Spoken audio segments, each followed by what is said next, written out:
చరిత్రలో first time ప్రధాని నరేంద్ర మోదీ గారు మొహం చూపించుకుంటూ ప్రజలతో మాట్లాడారు. తాను ప్రధాని పీఠం ఎక్కిన తర్వాత 12 సంవత్సరాలు నేరుగా ప్రజలను ఉద్దేశించి, అంటే ఎన్నికల ర్యాలీల్లోనూ, ఎన్నికల సభల్లోనూ కాకుండా నేరుగా ఒక వీడియో మెసేజ్ ద్వారా ప్రజలను ఉద్దేశించి మాట్లాడడం. అయితే ఈ పరిస్థితి ఎందుకొచ్చింది? అది కూడా అర్ధరాత్రి కెమెరాల దగ్గర పెట్టి ఫేస్ ఎక్స్‌ప్రెషన్స్ కూడా క్యాప్చర్ అయ్యే విధంగా ఒక సెల్ఫీ వీడియో తీసుకొని మాట్లాడాల్సిన పరిస్థితి ఎందుకొచ్చింది అంటే, విద్యార్థులు, పౌరులు చేస్తున్నటువంటి నిరసనలు ఏవైతే ఉన్నాయో, ఇవి దేశంలో కోర్ వరకు వెళ్ళిపోయాయి. ప్రజలు స్వచ్ఛందంగా మద్దతిస్తూ ఉన్నారు. దీని వెనక ఏ రాజకీయ పార్టీనో, దీని వెనక వేరే ఏ అదర్ ఎజెండాలో లేవు. ఇది కంప్లీట్‌గా ప్రజల నిరసనగా మారిపోయింది. చాలామంది కొన్ని పదుల సార్లు పేపర్‌లో లీక్ అవ్వడము, ఒక్కసారి కూడా ప్రభుత్వం జవాబుదారీతనం ఫీల్ అవ్వకపోవడం, ఏ సమస్య మీద కూడా, దేశంలోని ఏ సమస్య మీద కూడా జవాబుదారీతనం లేకుండా ప్రభుత్వం ఉండడం, ఎవరైనా ఏదైనా మాట్లాడితే ప్రతిసారి కూడా వాళ్ళ మీద ఒక లేబుల్ వేయడం, వీళ్ళు దేశద్రోహి అని, వీళ్ళు ఆ మతం, వీళ్ళు ఈ కులం, వీళ్ళు ఆ పార్టీ కుక్క, వీళ్ళు ఈ పార్టీ కుక్క, వీళ్ళు ఈ దేశపు కుక్క, వాళ్ళు ఆ దేశపు కుక్క, ఇలా ఒక పనికిమాలిన బ్యాచ్ అంతా ఇటువంటి లేబుల్స్ తగిలించుకొని వాట్సాప్‌లో, సోషల్ మీడియాలో విస్తృతంగా ప్రచారం చేసేవాళ్ళు. వీళ్ళు ఆ కుక్క, వీళ్ళు ఈ కుక్క అని. అయితే ప్రస్తుతం ఆ పరిస్థితి దాటిపోయింది. ఈ పనికిమాలిన బానిస గుంపు ఎవరైతే ఉంటారో, ఆ గుంపు చేసే నెగెటివ్ ప్రచారం మన తెలుగులో సోషల్ మీడియా దగ్గర నుంచి, ఫ్రంట్ లైన్ మీడియా దగ్గర నుంచి మొదలెడితే ఢిల్లీ వరకు కూడా ఈ పనికిమాలిన బానిస అజ్ఞానపు ఏమంటారు, ఒక గుంపు ఏదైతే ఉంటుందో పనికిమాలిన గుంపు, వాళ్ళు చేసే ప్రచారం స్టేజ్ దాటిపోయింది. ఇప్పుడు కాక్రోచ్ జనతా పార్టీ అభిజిత్ దిప్కేకి అదిగో ఆ పార్టీ లేబులేసి, అదిగో ఈ దేశపు లేబులేసి, ఇటువంటివన్నీ చిల్లర ప్రచారాలు అయిపోయినాయి.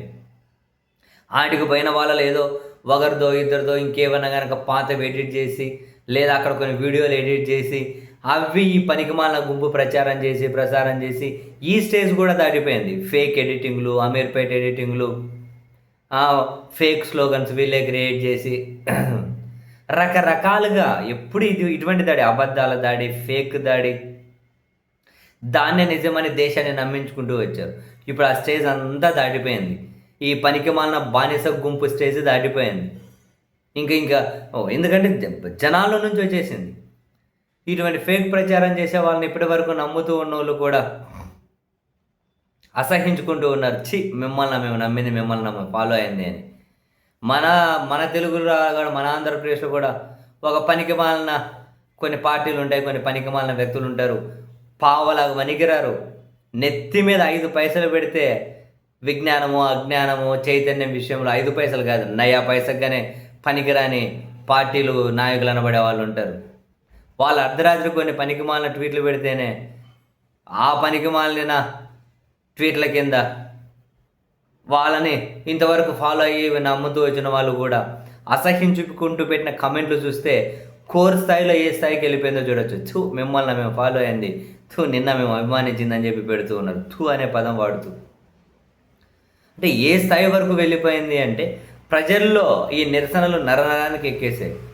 విసిగి వేజారిపోయారు.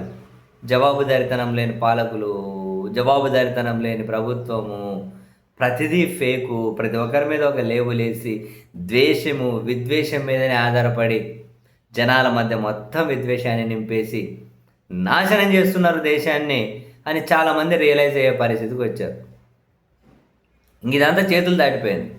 పనికిమాలిన బానిస గుంపు ప్రచారాలు వాళ్ళ వల్ల కావట్లేదు. 24 గంటలు ఆ పని మీదనే ఉన్నాయంట. కొన్ని పనికిమాలిన గుంపులు ఏడ దగ్గర ఒకటి దొరుకుతుందా, మనం దాన్ని సిలువలు పలువులుగా ప్రచారం చేద్దామని, అవన్నీ వర్కౌట్ అవ్వట్లేదు. ఇన్ని రోజులు వర్కౌట్ అయ్యాయి బాగానే, ఇప్పుడు అవ్వట్లే.